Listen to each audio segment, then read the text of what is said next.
We're about to do a video otoscopic exam of this patient's ear. We want to determine if there's wax in the ear. We want to determine the health of the ear canal and the eardrum. So as we take our camera into this ear canal, the first thing we come across are all these little hairs. Those hairs are called cilia, and the goal of those hairs is to collect dirt and dust and expel it from the ear canal. They act kind of as a conveyor belt to just expel that from the ear.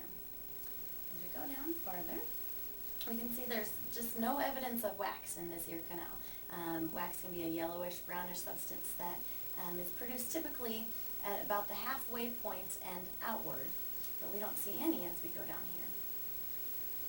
Our eardrum is pictured down here. It looks nice and healthy.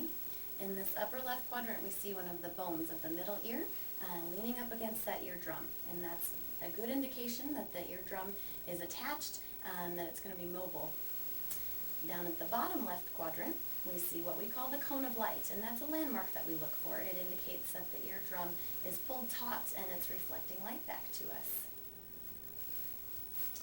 On our poster, you can see we looked down the ear canal to the eardrum. This one is picturing a right tympanic membrane or eardrum, whereas I was looking in the left one.